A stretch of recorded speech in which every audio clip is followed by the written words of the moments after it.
ये बात उन दिनों की है जब मैं 8वीं कक्षा में पढ़ता था। तब मेरी उम्र 13 की थी। उस समय मैं अपने परिवार के साथ बड़े मजे और मस्ती करता था। मेरे परिवार में मम्मी पापा और बहन और मेरी दादी भी रहती थी। मेरे पापा रेलवे की नौकरी करते थे, इसलिए हम लोग रेलवे के मकान में रहते थे। जब मेरे पापा रिटायर हुए तो हम लोग एक बड़े बंगले में रहने चले गए। उस बंगले में मैं बहुत खुश था, क्योंकि मैं पहले से सोच रहा था कि हमारा खुद का बड़ा घर हो। जब हम लोग घर में रहने गए तो हमें एक बेचैनी सी महसूस हो रही थी और हम रात को देर से सोते थे, क्योंकि हमें डरावनी पिक्चर बहुत पसंद थी और हम देर रात तक टीवी देखते रहते थे और हमारा बाकी का परिवार खाना खाने के थोड़ी ही देर बाद सो जाते थे। एक दिन की बात है जब मैं रात में 11:30 बजे टीवी देख रहा था, तब मुझे लगा कि बाहर से कोई आवाज आ रही है। मैंने सोचा मम्मी या पापा पानी लेने के लिए उठे होंगे, वहीं से आवाज आ रही होगी। उस समय मैंने ध्यान नहीं दिया, लेकिन थोड़ी देर बाद जब मैंने टीवी बंद कर दी तो मुझे फिर से पायल बजने की आवाज आ रही थी कि जैसे कोई मेरे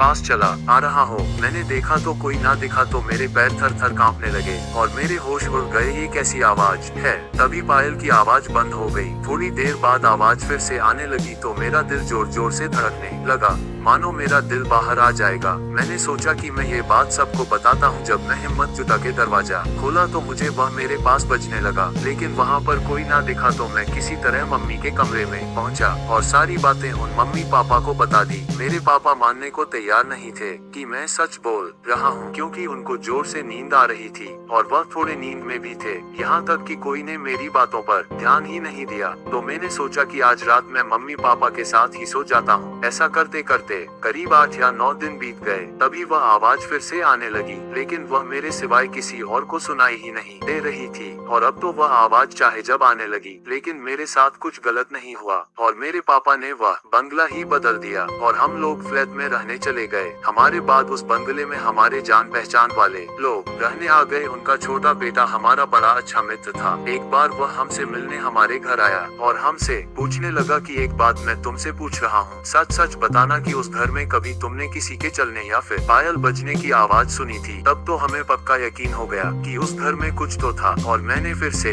अपने परिवार को बताया। तब उन लोगों ने हमारी बातों पर यकीन लिया कि अब मैं सच बोल रहा हूँ और जो लोग वहाँ पर रह रहे थे उन लोगों ने उस घर में पूजा पाठ कराया। तो पता चला कि यहाँ पर 7 औरतों ने एक साथ फांसी लगा ली थी और यह उन्हीं की आत्मा थी। आज मैं करीब 70 साल का हो गया, फिर भी उस घर में जाने से मेरे रोंगटे खड़े हो जाते हैं और उस घर की बात सुनकर मैं आज भी बहुत डर जाता हूँ।